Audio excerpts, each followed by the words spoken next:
Okay, here we are.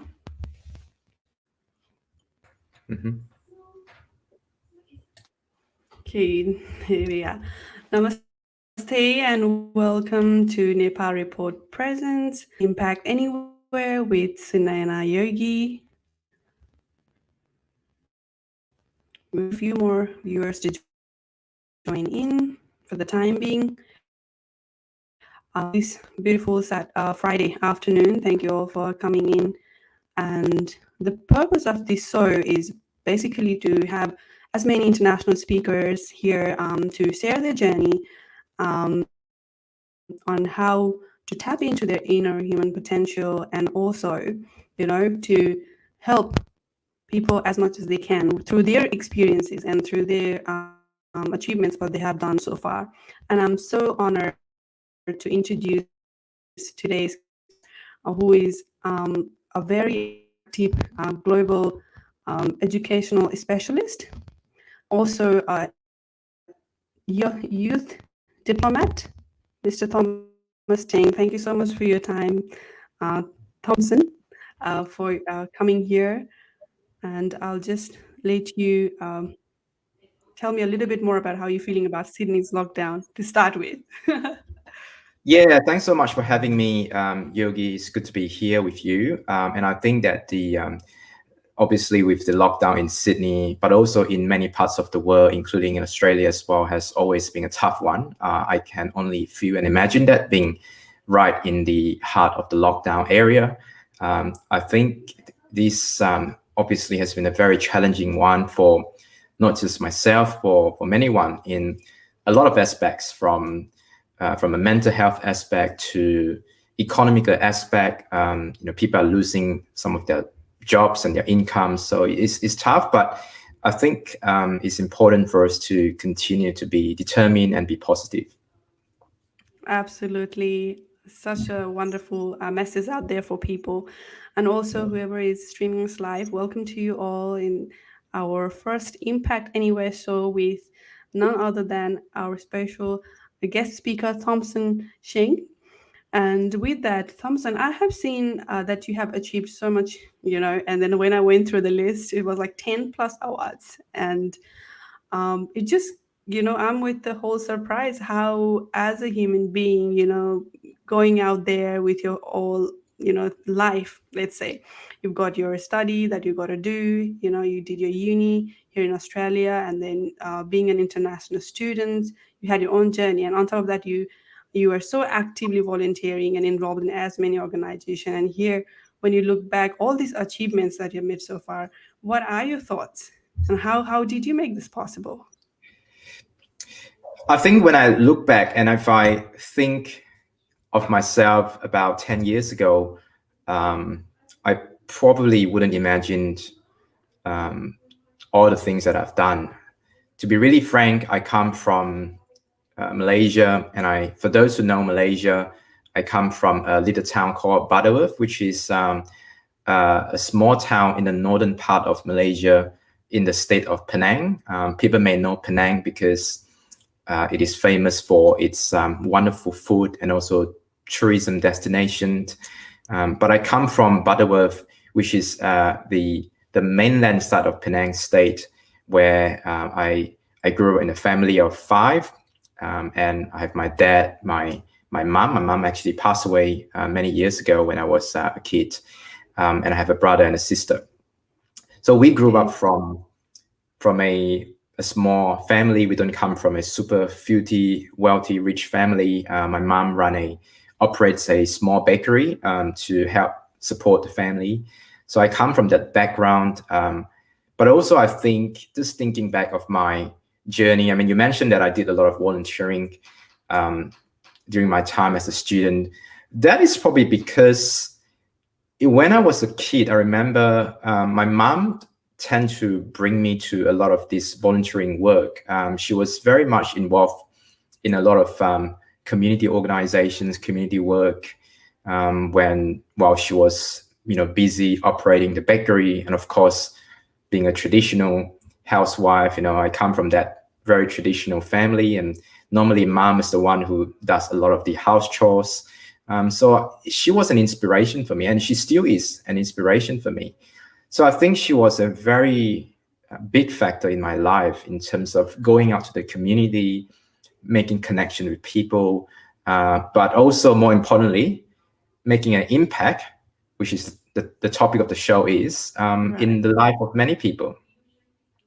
Absolutely. Yeah, I'm very touched with your story and how you always reflect back to, you know, how you grew up and how your mom had Mm. been such an inspiration, and you are now, you know, taking all those learnings that got while you were growing up and implementing it, and uh, Mm. very sorry to hear about your mom and how what you had to go through. Must have been very challenging to grow up. And um, tell me a little bit more about when you lost your mom and then you had to this do keep up with your life. How challenging was that?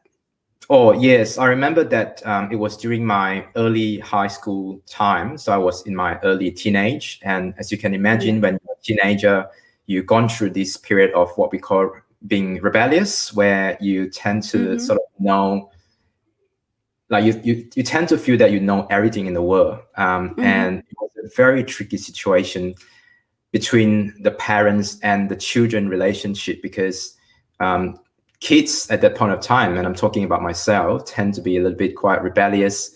But also, that was the time when I think is very critical. If you look back, if everyone looks back in their journey, Mm-hmm. when you were born, and then when you grew up, you gone through your primary school and then your high school, Mm-hmm.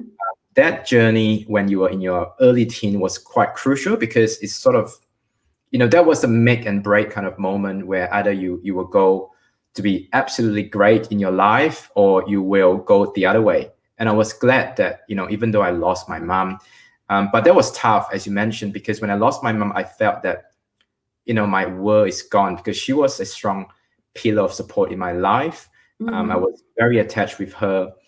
She emphasized so much in my education. She makes sure that I do well in my study, Mm-hmm. and also make sure that she makes sure that I was really active and do well in curriculum activities because she knows that by having the academic quality is not important. It's not enough. It's important, but it's not enough. You need to Mm-hmm. also build on your personal skills, your inner strength. So she put a lot of emphasis in education, not just on me, but also my brother and my sister as well. So I obviously think back. I actually experienced depression, I have to say, when Oh. because I felt that I felt that I'm so different at that point of time where Mm-hmm. all my other friends have both their father and mother with them, but I don't. So I felt that I'm quite isolated at that point of time because I'm very different from their world. My world is so different from theirs, and I felt like my world was really crumbling. But that period, I'm glad it was really helped by me being really persistent, Mm-hmm. and obviously arriving in Sydney in Australia in 2009. I told myself that that was going to be my turning point. I wanted to turn Okay. my life around. I wanted to really start a new chapter of my life, and I wanted to, to achieve some things that I Right. personally would not ever imagine. So tell me more, like, when, what was the time, like, when you lost your mom and then you went through all this, how crumbling state, like how it must have been a very, big loss and grief that you're going through. So did you seek any support in between, like mental health support, or, like how there are a lot of resources available at that time, or what was the Yeah. situation like to let you come up in this action phase, and taking that decision like, hey, I'm going for my further studies, and that's my turning point. How did you get that? Like, what was the resources available, or what did you do to work on yourself? It was really tough because when you talk about mental health, it is not Mm-hmm. something that is quite common in the culture that I grew up in. As you can imagine, in Malaysia and in fact in many parts of Asia, mental health is Mm-hmm. not a big thing. What I'm trying to say is that even though people have issues like depression, it's not a common thing that people actually talk about it or speak about it. it tends to be something that you keep it to yourself, because if you don't, if you speak it out, it kind of feel weird. People will feel that there's something wrong with you. Whereas obviously things has changed. When I arrived in Australia, mental health is something that is quite big over here. People talk about it, people Right. advocate for it, people Mm-hmm. actually encourage people to address mental health issues. So Absolutely. it was, so that was in high school when I around 15 or 16 years old, when I actually I lost my mom, and I was going through a really tough time. I think family support is a crucial at that time. My mom actually had Mm-hmm. siblings, so her sisters around. I mean, we don't live together, but it's Butterworth is a small town. It's a small area. People, can meet people from time to time. They providing support to me. They obviously try to give as much support as possible. So that's Right. one thing. But I think immediate family, like my sister, particularly my dad, because he's a single dad. Even until today, he's still not. He doesn't. He didn't remarry, so he Mm-hmm. stayed true to his commitment. And he gave promise to my late mom that he's going to make sure that all of us actually complete our education, and he actually delivered that promise. So I think family members, Yeah, uh, it's such a huge, commitment to make and look after yeah, being a single parent. it is, It's it is, fantastic, and thank you to your father for doing everything that he's done, and he must be very proud of you, Thompson. And absolutely, also, like you said, so we with all the full support of your family and your immediate family and extended family, you made this decision to come here in Australia. And what was your journey like when as an international student back at yeah. that time? So I must say that the dream of coming to Australia is something that is also that has been shared by both my dad and also my late mom before she passed away. One of the Mm-hmm. reasons why she worked so hard by operating a small bakery is that she hoped that she can save up the money over years. It doesn't take 1 year, 2 years. It took 5, 10, 15 years to save up that money, to have enough Mm-hmm. savings to support my international education dream to come aboard. So I need to give credit to them for doing that, because Absolutely, yeah. everyone knows, Especially, yeah, mm, absolutely. and I think Absolutely, everyone knows Thompson. how big investment is for somebody to study abroad. So I completed my bachelor degree, and I managed to do my master degree thanks to a scholarship, Mm-hmm. because when I did my bachelor degree, I told myself that, look, I need to really work hard, and hopefully one day I can also achieve some good results and great achievement, that I can get some scholarships so that I can further my study in a master degree, because I Mm-hmm. think I love to study, and it's Right. important for us nowadays as well to have another qualification master degree. So I managed to complete that thanks to the scholarship from the university. Absolutely amazing. So with that, tell us more about when did you started doing all student advocacy stuff and all. So that would be more interesting to know that now, since we are already talking about being an international student and how important to Mm, study, and your family has been so supportive despite of all the things that you've gone in your life. You yeah. haven't given up on yourself, and also your family didn't give up on you. So here's like win-win situation for both of you, and you are like, that's the family goal, that's a self goal. So you're here, you're Yeah. doing the thing. So studying full time, being an international student. Also, you said that you this is your third language. So Mm, tell me, how did you manage with your third language, English being your third language, how tough it was, or what did you do to work out? Because I have seen a lot of students, international students, they are not confident, they're not, they have this mm, doubt, self-doubt and all. And this is all related to language end of the day, because they mm, can't communicate properly, and how important it is, you know, let's go through this, your experience on this mm. journey. So I must confess that I had that inner voice within myself. that Mm-hmm. constantly uh, have this inner conversation. So some people call it a self-talk, where you Mm-hmm. constantly talk to Right. yourself innerly, and trying to find out about your purpose of life, who you are. But as I said, because I don't have, I was viewed as, during, when I was in my high school and in my college, I was viewed as somebody that is very different from the rest of my friends. I can't click with any of my friends. I'm often by myself. I'm isolated. I got depressions, and I always have this inner self, I guess, lack of confidence, in order to be who I really want to be. And I struggled. I struggled because I was struggling between being my own self Mm-hmm. and being to be part of the group, part of the friends group, right? Because I felt that I can't go into their group because I'm not talking in their language, or I'm not behaving, or I'm not sharing the same interests as theirs.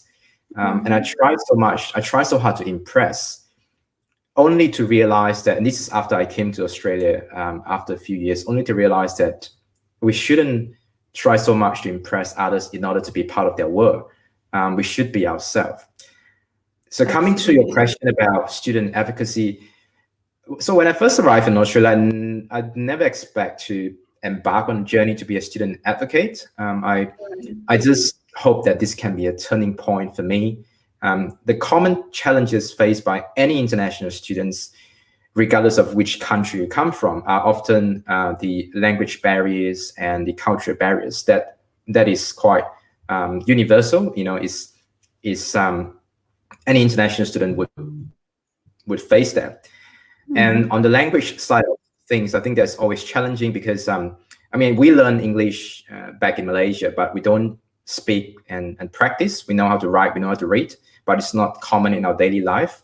So you can imagine that coming to Australia, where English is the main language of communications. But what's tricky is the accent, the English accent, right? Sorry, the Right. Australian accent, where you found it hard to understand, not because you don't understand English, but that the accent, and everyone has an accent. There's nothing wrong with that. Absolutely. But that accent, I find it very hard to understand. I'm sure that this is an experience for any international students who first arrive in Australia. So that accent was really hard to understand, and it's like you almost don't understand 50 or 60% of what the lecturers is talking about. And I know Mm-hmm. that some friends who actually took a, back then, this is about 10 years ago, there's like a recorder, to actually go to the class, and they put it there, and Oh, wow. they recorded That's it. interesting. That's Yeah, right. And so that that's when a big they, help though. yeah, that's right. So I mean, I nowadays, think that obviously, I would say that as being more resourceful and creative on the other side. At least you know, like, exactly. okay, if I can't, Yeah, then I'm giving myself time. I can record it and then play it later and do you it. can. Yeah, when I you're think doing a that's revision a as well. good way Yeah, to, overcome that yeah. situation too. But I wanted to touch on more about something that I've done, and I don't think many international students have done as well when it Mm-hmm. comes to, improving and enhancing your English language competency, which Mm-hmm. is, I actually subscribed to, Sydney Morning Herald and the Mm-hmm. Australians back then, Right. which got delivered to the doorstep. Obviously, you Mm-hmm. can imagine 10 years ago. Um, it's not common for people to read news from social media, from the internet. Wow. So the paper newspaper is still, a big thing, and I actually enjoyed reading newspaper on the paper itself by when having breakfast in the morning, because it sort of, when you're fresh in the morning, your mind is still quite open. You are reading news, Mm-hmm. you're not just learning what's happening around you, but also at the same time you're improving your English by reading as well. The other thing I did Absolutely. was actually watching. I made a commitment to watch, news Mm-hmm. channels. So every day at 6 o'clock, there's always a news presenter who talk So about with news. So you so these saying are about the, commitment, mm. um, tell me, like, why it is so important to have that self commitment to yourself, looking at all the journey and all the progress that you have made so far. Well, because, I'm not, because as I said, international education is such a huge investment, Mm-hmm. Mm-hmm. from parents particularly, Mm-hmm. and first thing is that I do not want to disappoint my parent, and I often have this fear. Is a mental fear as well. That what if I don't do well in my study? If I fail my Mhm. subject, then I have to retake or resit for a test. That all those are costing extra money, and I don't have Mhm. the privilege to for my and my dad definitely doesn't have the privilege to spend additional money outside of the budget allocated for my Absolutely. entire course. So the only way for me to push myself is to make sure that I don't, well, at least I don't fail my subject. At the same time, find ways to Yeah. improve it. So I'm not So I'm not what there about to survive, but to be mhm. successful. I suppose that was the mindset. Yep. And what about those people? Because they're like, I have seen like some of my friends that are also international students, and they're like, oh, yeah, because this is a pressure that all of the international students, like, majority of us Yeah. go through. So then, these are situations where they are like too stressed and they end up like literally not even passing. So, um, did you ever think of that situation? Do you think like somewhere, there's a silver lining to, committing to yourself? Because if you commit to yourself, you're doing good, then you might overcome all the challenges that you're facing.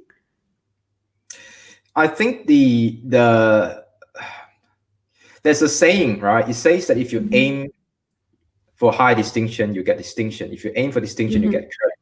But if you aim for Right. pass, you probably fail. Mm-hmm. So that has always been something that I always carry when I was doing my study. Mm-hmm. Obviously, because I did my Bachelor of Commerce and I majored in finance and management, that was my bachelor degree.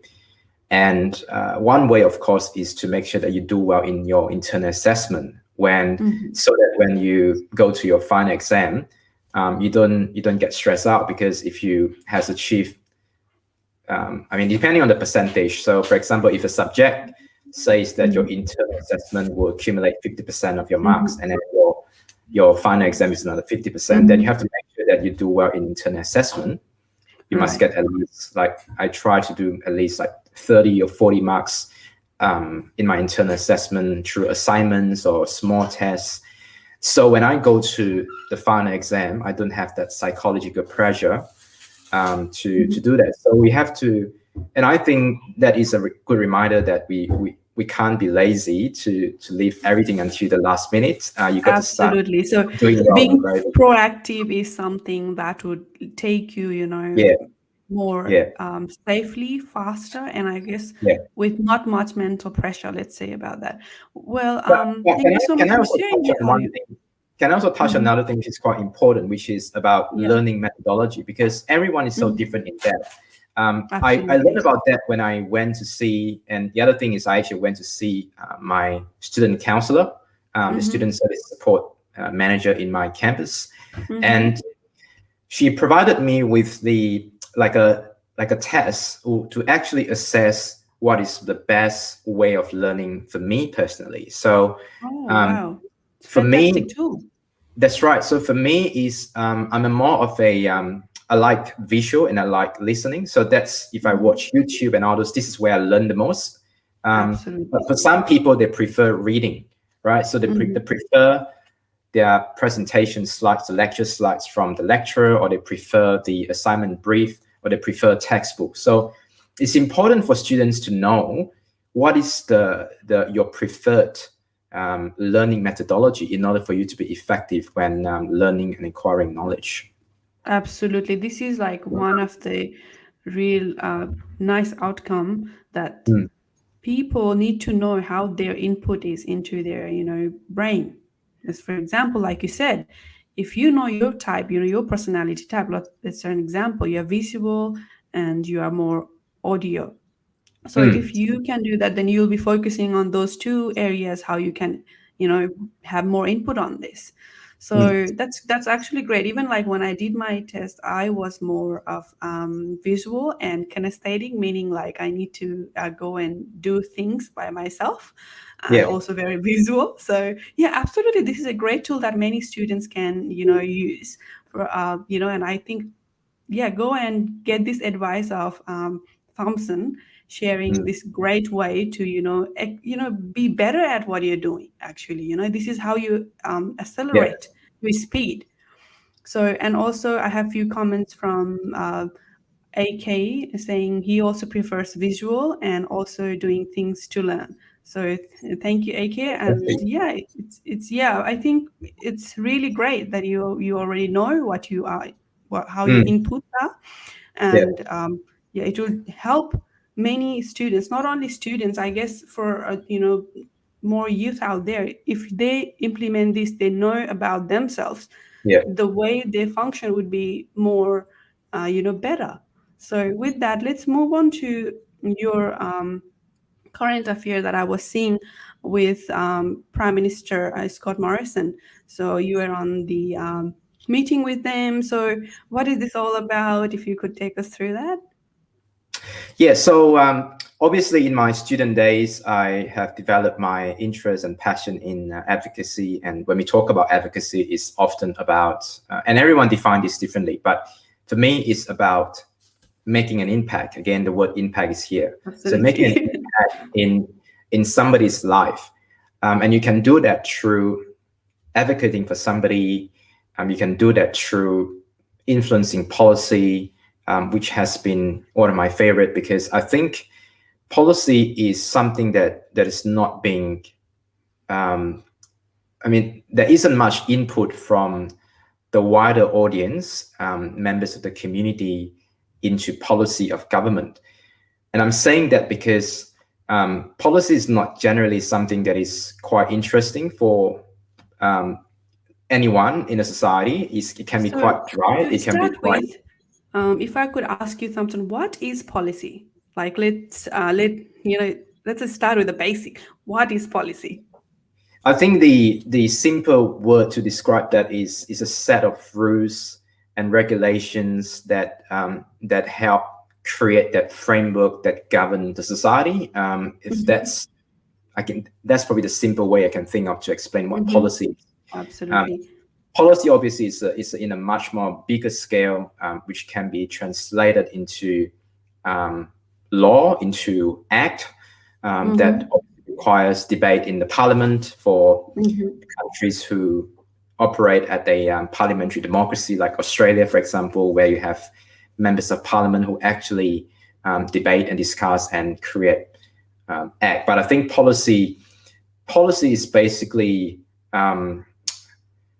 it also for me it's also like a set of contract between the society and also the government, right? And Yeah, it's I like think the best way to say, because normally people don't understand what policy is. So now I yeah, think this sums up like this is like a shared contract between you and the government. And why yeah. is it important for young people like, me, like you, and many others? Why is it important that we need to be updated with what policies are, what are going on, if you could share some light on that. I often got asked this question even by my peers when we go out for a catch up. Obviously, that was all before COVID lockdown, where we go out for dinners and when we Mm-hmm. caught up. I often encourage them to take part in policy making processes, consultation process from government. And the Absolutely. reason that I often use is that it is as simple as government decide how much money comes out of your own pocket. How do they do that, right? They do that through deciding how much income tax you got to pay. They do that through deciding how Absolutely. much toll you got to pay when you are if you're driving on the road through motorway or M4. They do that through a range of that's obviously fiscal policy as well, from Mm-hmm. government point of view in terms of how much money that they are going to tax through your income, your business. So if you are not going to have a say in terms of the policy making process, then who are you to blame when you think that the cost of living is so high? When you think that Absolutely love that. how come government is This is charging you like, so much? So yeah, eye-opening. yeah, Absolutely, yeah, Samson. I do actually agree because lots of people are like, why is government taking this step and why is the system like this? But yeah, then the the ground So reality is, what have we done to update ourselves? We don't even know what absolutely. policies, we don't even know who are the people around in our council areas, we don't, as simple as that, Mm, we don't even know in our universities, if we are a student, what are the events that are happening, who are the student reps out there, so yeah. these little things, who are in university councils.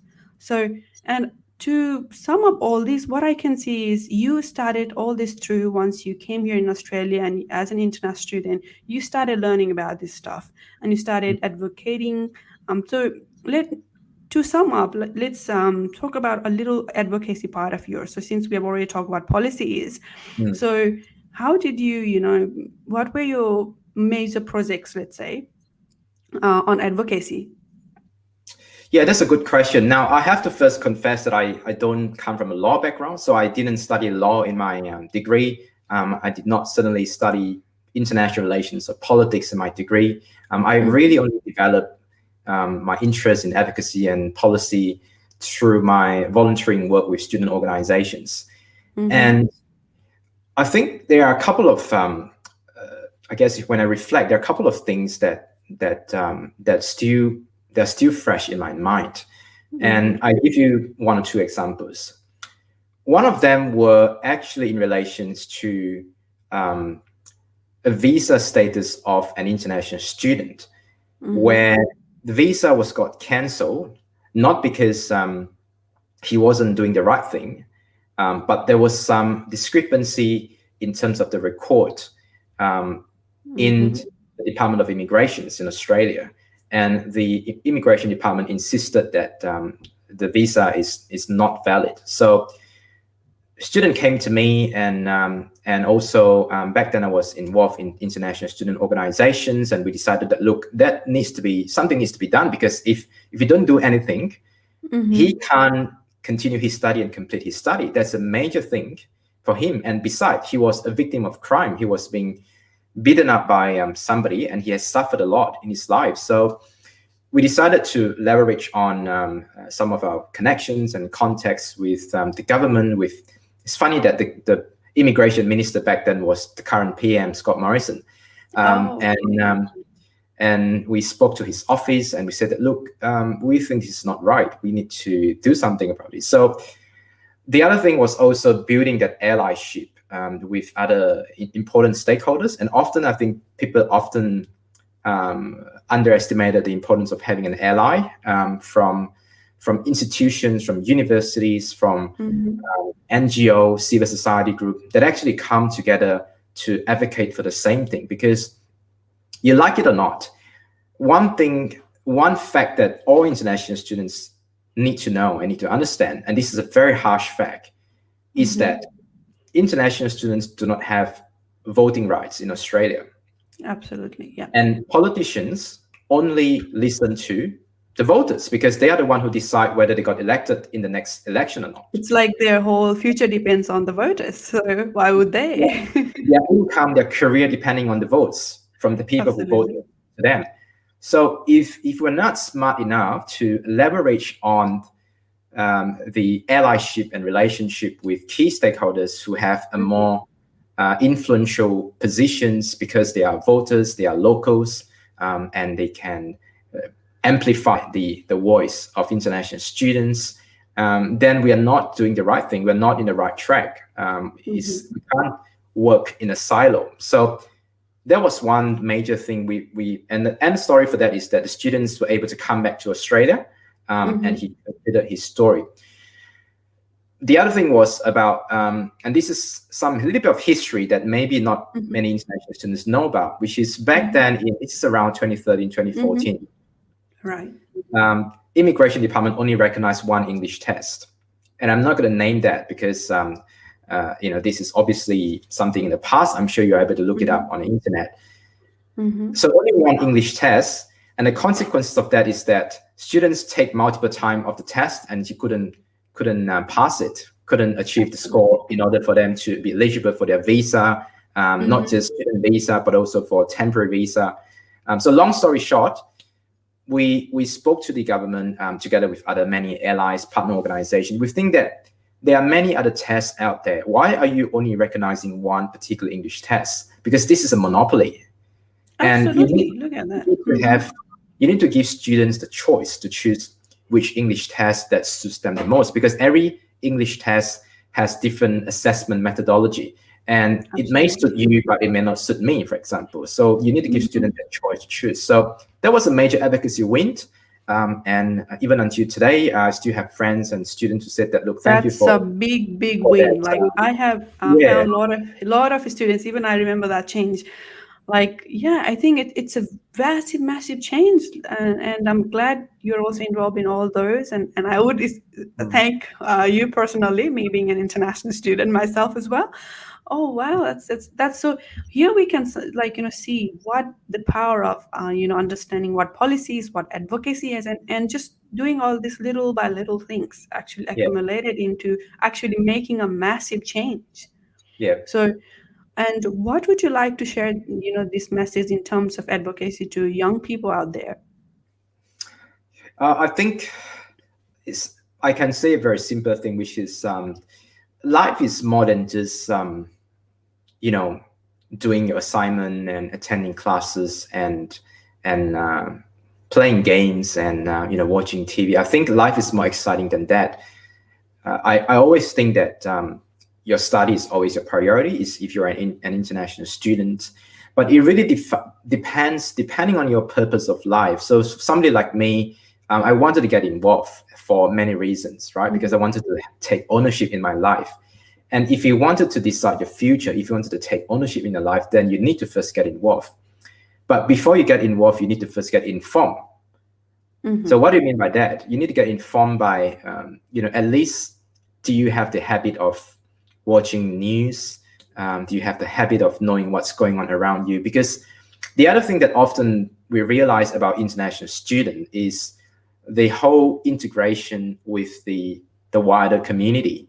Mm-hmm. And there are students who are quite good in that. They know that when they come to Australia, they wanted to integrate with the other community because they wanted to learn. And this is the amazing thing about studying in Australia, is where you're not just have the opportunity to connect with your own people or the Australian, but also the wider international student community from different countries. So you come to Australia, you make friends with people Absolutely. from 50 other countries, right? And today, as I have friends who are, some of them are here, but some of them are back in their home country.